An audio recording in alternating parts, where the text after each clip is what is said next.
So I read a great quote from Cameron Diaz today, and it was, "I'd rather see my face aging than a face that doesn't belong to me." Whew, it's heavy. It is. Let's get into it. Welcome to Talk 50 to Me. Talk 50 to me.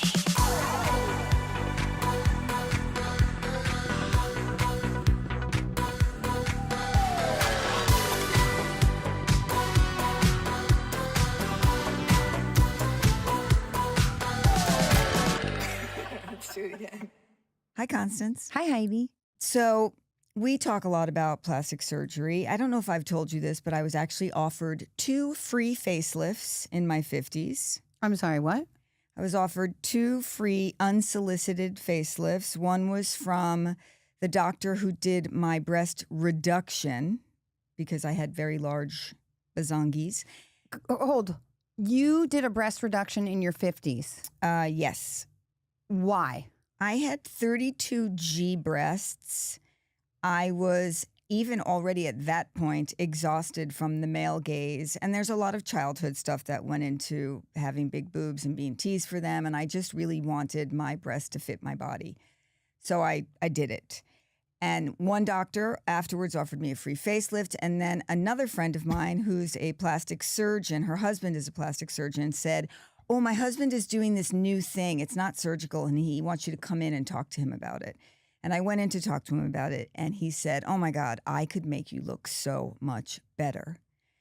And he told me what he wanted to do facelift-wise, and I burst into tears. And I said, "You're the problem. You're the reason I don't love myself."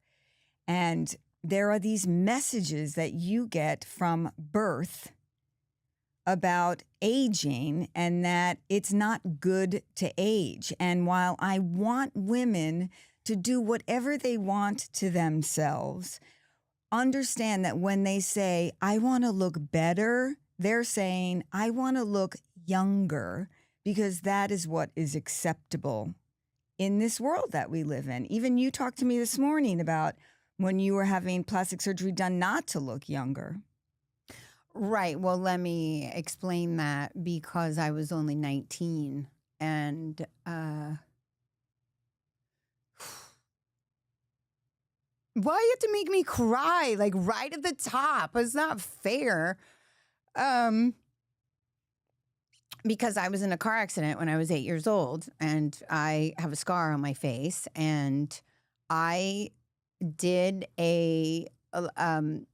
I was asked to do a German documentary, believe it or not. And it was about someone in front of the camera and someone behind the camera. So they followed me around to auditions and all this kind of stuff. And the other person on this documentary was a body double. And it was all about how she basically made every actress look amazing, feel amazing, because it was her body, but never her face. And my career is all about my face and not really about my body, even though it fucking is. But I digress.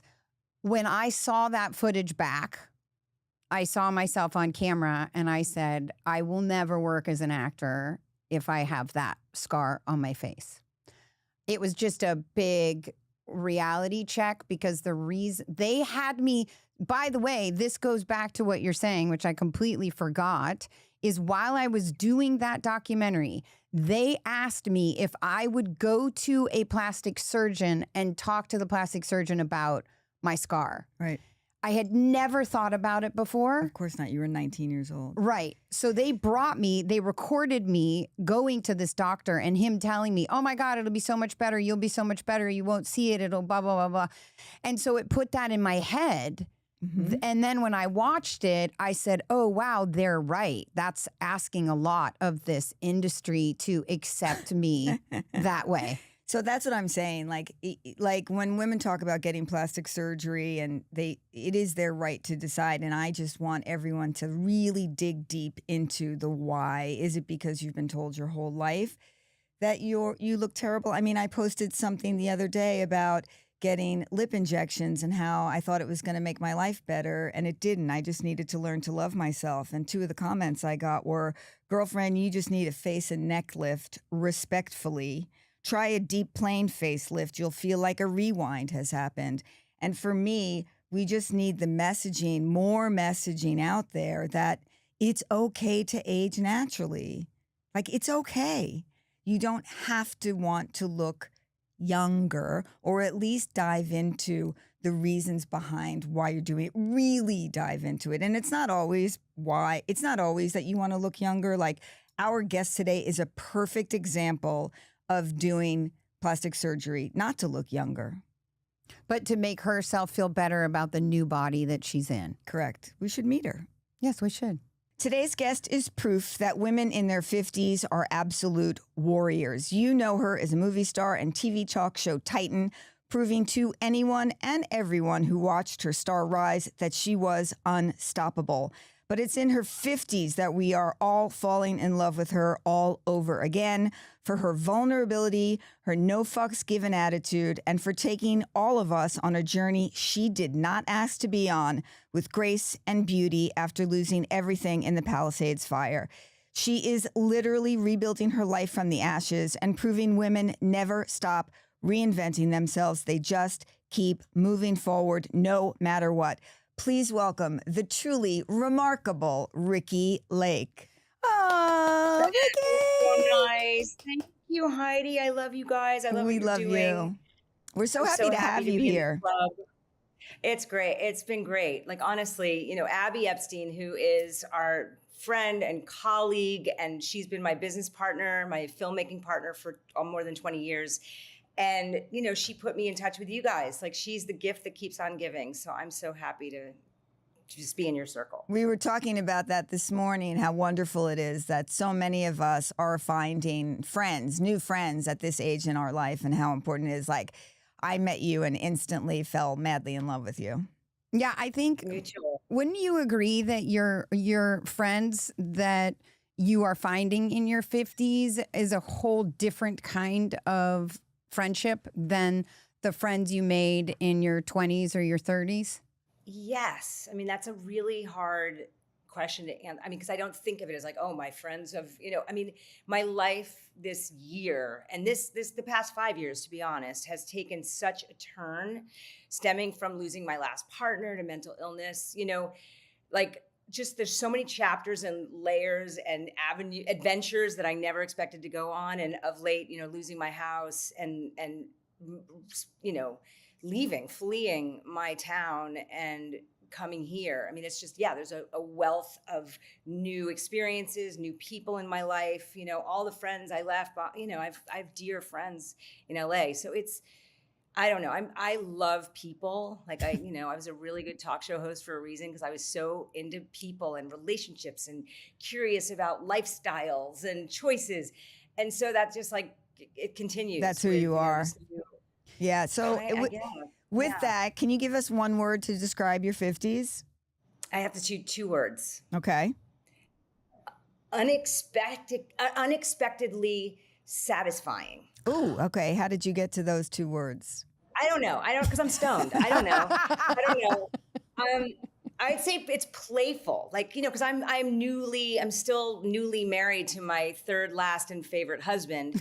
And like, it just feels like this, I feel like I just am in this age of play and joy and ease. And, a lot of it is my children are grown, his children are grown. We don't have, we have our little dog, and, he comes home from work and we just want to play, and just, it's really, really been fun. What and I a guess gift. I'm also the lucky one that I don't really work for a living right now, because I've been lucky enough to have that talk show back in the day. But so my life of now is really about having fun. That's a gift. That's such a gift at this age, I would say. I'm trying. I mean, yeah. But I've also had to rebirth and reinvent, move here, create this home for us. It's definitely been a very challenging year, but I still managed to have fun with my favorite person in our 50s. You also sort of reinvented yourself physically a little bit. So let's get to the hottest topic on the World Wide Web this day. Are we talking about when I shave my head, or are we talking about your transparency? No, you're constantly transforming yourself. I mean, that's what's so incredible about you. We started this episode talking about plastic surgery and the conundrum around it. Yeah. So we love your transparency about what you've recently done. Or not that recently, but pretty recently. a year ago. July was a year. And yeah, it was one of the most amazing, like positive experiences and choices I've made of my life. You know, I was like, I can't explain it. I'm very impulsive. I'm a Virgo. I'm a type A Virgo. And when I want something done, I want it done yesterday. And so in the case of like having this lower face and neck lift and CO2 laser with Dr. Alan Foulad, and I don't get paid by him to like talk about him, but he's that good. He is that good. And he has handled the faces of my many dear friends on more than two hands since I did my procedure. He's amazing. He's just a step above all the others, in my opinion. But yeah, so I've always been an open book. I'm completely transparent. I don't know how to lie or keep something to myself. I like sharing, and especially if it's a positive experience. I'm not trying to get people to do what I did, but I just feel like I want that friend to tell me, hey, this worked for me, or hey, you know, and that's what I do. I do it sparingly, you know. But you did it for a very specific reason. That my chin was falling. You had lost a lot of weight. Yeah. I lost a lot of weight. I'd lost 40 pounds, you know, very consciously and really in a very healthy way, my husband and I together. And after that, I mean, and I've lost weight my whole career. I have been, as I'm like a public figure since Hairspray 18, I have been up, I have been down, I have been, you know, and yeah, so this time around, I'm in my 50s. And so this was bothering me, this like extra thing that was not going to come back up, you know, no matter what I did. And so a friend of mine had this amazing experience with this doctor. She looked incredible. I saw her 8 days post-surgery. I was blown away. And not only how amazing she looked and felt, but the euphoria. Like she was euphoric that she had made this decision. She had done her due diligence, met with all the doctors on both coasts and in Texas and Florida. She went everywhere and she chose this guy, and I trust her. And so I was like, I'll have what she's having. Like I literally visited her, and like I was like, okay, it was a Friday night. Monday morning, first thing, I made an appointment for a consult, met with him on Wednesday, booked his next available, and did it the following month and a half. He had a rare opening. Anyway, cut to, I did this. It was really, it was amazing. It was easy for me to recover, and I'm really happy that not only myself, but other people appreciate the results. And I have no scars. You can't see one. Yeah. So can we ask you a question about, would you have done plastic surgery specifically to make yourself look younger? No. I'm cutting you off right there. I'm sorry, I didn't let you finish. No, that's great. No, good. Yeah. I own being my age. I love like being 56. I am the best me I've ever been, through all of the good times, all the hard times. I mean, I'm just like, I'm this evolving person through my life experience.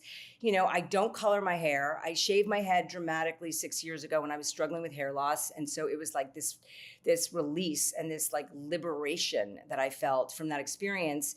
And then I never colored my hair again. I have never put hair color on my scalp because my hair is sensitive to it. I just hate, I was a slave to coloring my gray hair for so long. And I was ahead of the curve, I like to say, in this case. Yeah, because, you were. You know, after the pandemic, everyone, couldn't get to their hair colorist. Yeah. We were all on lockdown. Yeah. And so everyone had that skunk streak or whatever. And I think it's all beautiful. But in my case, I shaved my head. And so it just grew out. Like, this is my natural color.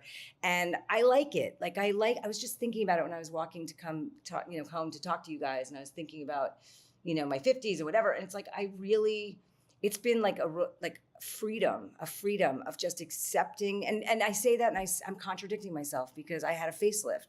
So yes, it's like, but I agree, again, you did it for a very different reason than I think it's a different reason. I don't think it's you. Like, I think you were making an improvement to something you had already made an improvement to. I think the concept of doing it to look younger is where we fall over. Like, people say, I want to do it to look better, but better is, it's that messaging. Yeah. Constantly. We pay way too much attention to how we look, but I really do think it's a different category because of what you went through. I do. I mean, I don't know. I had a breast reduction And I think I had that's a breast different. reduction. I think I had that's a breast different. reduction. You know, you're carrying I think around it's something all, that doesn't belong to you. I actually like, I'm just pro-choice. I want women to do it for whatever reason they want. I like if they feel yeah, they want to look younger. Like I really want women to have access to choice, to informed choice, you know, and yeah, I mean, for whatever reason, honestly, I know women who've had their whatever done to them, and they've done it for different reasons. We're all different. And in my case, you know, I just wanted this part fixed, and I'm really happy that the rest of me looks refreshed. Like he didn't do my eyes, but the way Yeah. he did this deep plane, you know, it lifts my eyes so I don't look as tired. And I didn't notice I looked tired until I look at the before and after. And I just feel like a refreshed version of me. And I'm not pretending to be somebody else. I don't want to look like anybody else. I just want to look my best self, you know? The best version of ourselves, whatever that may be to each individual person. Right? Exactly. Because like some people think that the best version of themselves is what they look like when they were 20. I personally I don't like the way I looked when I was younger. I like the way I'm looking older, but it's just because it's a sense of ownership. And I was talking about the biggest problem here with us specifically is our business makes us feel like we are not worthy because if we age. And so it's why we have to go away for a couple of years and age off camera so that we can come back and then people aren't comparing the two people. You're just now a different person. Did you really do that, Constance? Did you really like consciously step away and take a break for your career? No, I'm waiting for that to happen because there's not as many roles. So I'm going to be forced to do it. But like, for instance, Jane Fonda, she disappeared for 15 years from 50 to 65. And when she came back, she's a different Jane Fonda. And I mean that mind, body, and soul, right? And she does say that her biggest regret is doing plastic surgery. Yeah. But I think that we, the women right now who are in our 50s, we are setting a different standard. We are talking about that all of this is not like people are admitting, right, that they are doing things to their face. People are admitting that what the pressures are, and they're also trying to fight the fight of saying, I would like to age naturally. Let me age naturally. Yeah. And we just need more people to say that's okay. To say it's okay and to not be reprimanded for it. Like I'm just, you know, for me, I feel like I almost have to go now and play women who are 60, but I'm in my 50s so that I look like a younger 60-year-old versus playing a woman in her 50s who looks like me. Hot 60-year-old. Hot 60-year-old. Hot grandma. I mean, it's weird. I mean, I'm not really an actor anymore, you know. I can't even think of the last acting job I had. So it doesn't really apply to me. Like I've just built a career on really being me. Yeah. I'm better at that than I am being an actor. You know, I don't think. But that helps. I think I've been. That helps all of us. That helps all of us. What you do. What helps all of us? Your transparency. Thank you. I mean, it helps me. Like, I really feel like I don't know how to, I get like, just, I feel supported when I share, particularly because people grew up with me. They know who I am and they root for me, which has really been such an amazing, like, I can't believe the goodwill that I've had all these years. I can. So it helps. I can. You can? Yeah, because I think when you say things out loud with no fear and with complete vulnerability, it makes people say, oh, wow. I can do that. Ricki, you've also never pretended to be anything that you are not. And I think this is what we struggle with getting older is if we have led people to believe that we are one thing and then all of a sudden we can't keep up with that one thing, that one version of ourselves, that's where we struggle, right? Like, did you have anything in your head that you can remember that when you were going into your 50s, you thought the 50s were going to be like? And were any of those right? Well, it's like circumstance. So it's what happened to me. So I really thought when Christian Evans, my partner, my second husband who passed away, like I said, in 2017, I was 48. So I was coming up on my turning 50.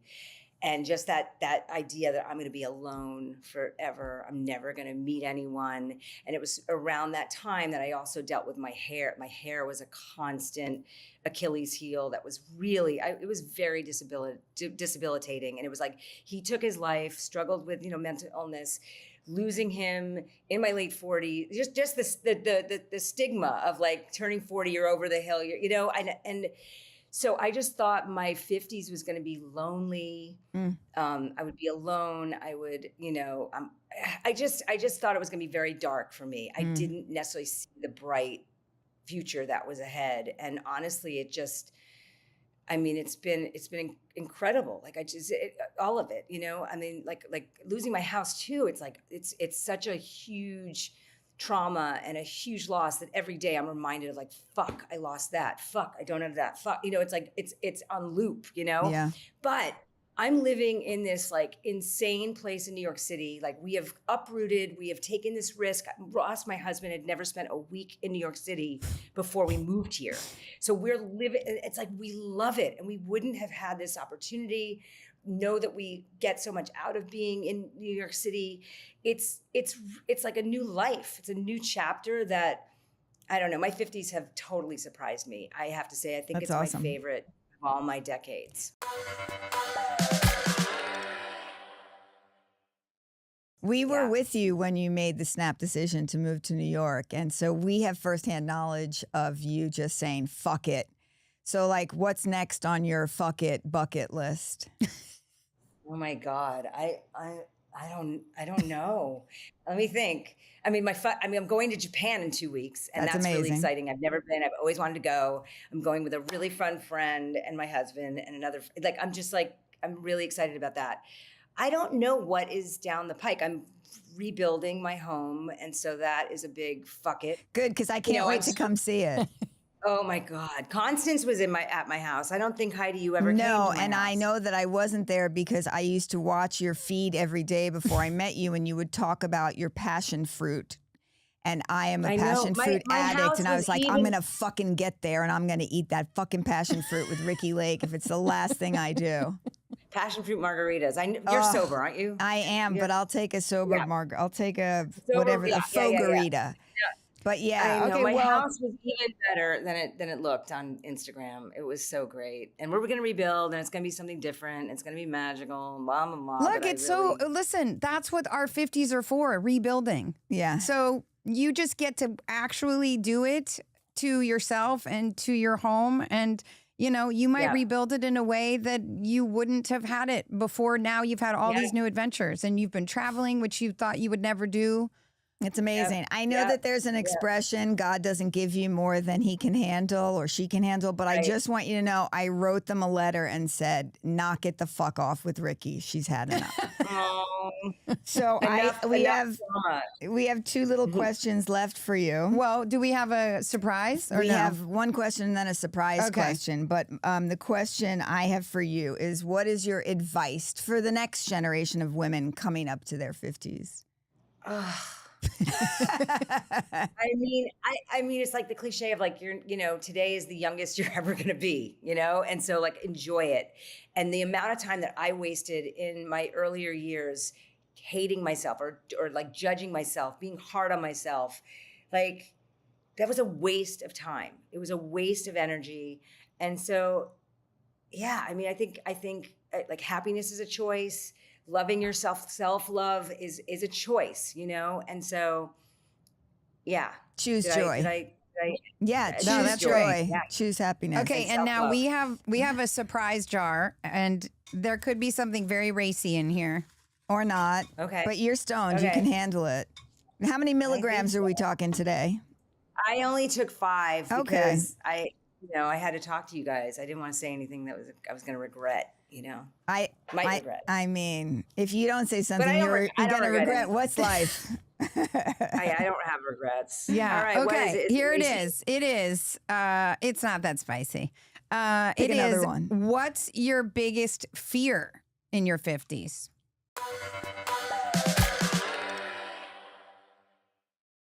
What's your biggest fear in your 50s? I don't. Margaret Cho said falling. Oh, really? Like I could say spiders or snakes. No, Yeah, no, I mean, but I want it to be like closer to like aging. We like I mean, that you're thinking deep. I've done enough ayahuasca that I like had that sort of that fear of dying kind of went away, even though of course I don't want to die. I have a fear. I mean, I have a fear of like losing Ross, like that something happening, God forbid, to him. Like I've been through a lot of loss, and I, am so happy and entwined with him that the idea of like not having him, you know. But my whole life, it's been a lesson of letting go, letting go of everything I had. I mean, it's just like there's been an like a running theme of having to learn the lesson of letting go. But I guess that's the fear that comes up for me right now. Maybe that is the fear, is not being able to continue to let go. Maybe. Yeah. Well, we've Yeah. loved having you here for this brief, wonderful, I delightful, know. delicious chat. We love you so much. We're so happy love that we have a new you. squad, I know. and we're going to be in New I York love you soon, guys. so I we're love going to what you're hang out. doing. I know. We love Yes, you. Thank I you do. so much for coming and talking to us. I know. My pleasure. My pleasure. Good luck with this. This is so fun. I can't wait to see all the amazing women you have on here. Yes, we're going to do it. Women in their 50s and 60s, we are going to change the narrative. That's right. Okay. We love you. You already are. I love Ah, you. goodbye. Bye. Love you. So we literally just met Ricki Lake, and when I said to her that I fell in love with her the second I met her, I literally fell in love with her the second I met her. It was like, oh, you're my oldest friend, and it's because she's the kind of person that I like. They just put it all out there. They are completely 100% open and honest all the time, and you know where you stand. Yeah, it's funny because I know why, it's what I look to her and I look to you for, is how comfortable you are in transparency and unfiltering yourself. And I find that I'm still in a state of, hold on, let me think about that for a second before I say it, because I think I still feel the pressures of making sure I respond correctly or say the right thing and I don't say the wrong thing, right? And you and Ricki lead with, and I thought from you it was because you are 10 years older than me and you've learned that much more. Ricki only being a few years older than me, I think it's just because it's how she's been from day one. Yeah. She's always been that go-to girl who has been like, yeah, this is who I am. You like it or not. So the conversations around basically, the controversial conversations around plastic surgery and why people do it, for the reasons they do it. Everybody has their own reasons, but I think what we're trying to get to the heart of is not thinking that it is going to Fix you, heal you, or solve the way you look at yourself in the mirror, because I think when we look at ourselves in the mirror, we are seeing it all. Well, I think we need to start looking at our insides. And when you really feel good on the inside, it reflects on the outside. Yeah, I agree. I mean, just, going back to the top of this episode, talking about, people voluntarily saying, well, I can fix this for you and you'll look better, when it's not even something in your brain, when Right. you're 19, or when you're going to get a breast reduction and someone's saying, let me fix your face at the same time. Yeah. Like, you don't fucking know how I feel about myself, Yeah. right? So now you're making me question how I should feel about myself. But what I was going to say is, for me, why it was so emotional is because my mother, before I went into that surgery at 19, she said, I just have one question for you before you do this. If your choice wasn't to be an actress, would you be doing this? And I said, no. I'm very comfortable in who I am as a person, but I know that that is not what sells. Yeah. Well, I think that's part of why you're harder on yourself about being open, is because you've always been someone who had to present themselves to other people and be the nice person in the room and all of those things, and on the set, and be a good girl and all of those things. But I think at the end of the day, the bottom line for me is, We need to let women age however the fuck they want. And whether that's naturally or not naturally, just let every woman be who they want to be, the way they want to be themselves. Leave us alone. Please tell the people where they can find us. All right. So you can follow us on Instagram at Talk50to Me and subscribe to our email list to get Talk50to Me updates and announcements. Have a question? DM us on Instagram or email us at talk50tomepod@gmail.com. And remember to like and subscribe wherever you find your favorite podcasts. See you next Tuesday. Bye now. Talk 50 to Me with Heidi Clements and Constance Zimmer is produced by Alex Beatty, recording engineer Aaliyah Walker, editing by Zelaine Hesse, music by Matt Friedman, production services provided by A4S Podcast Studios, a Talk 50 to Me LLC production distributed by the Forward Network.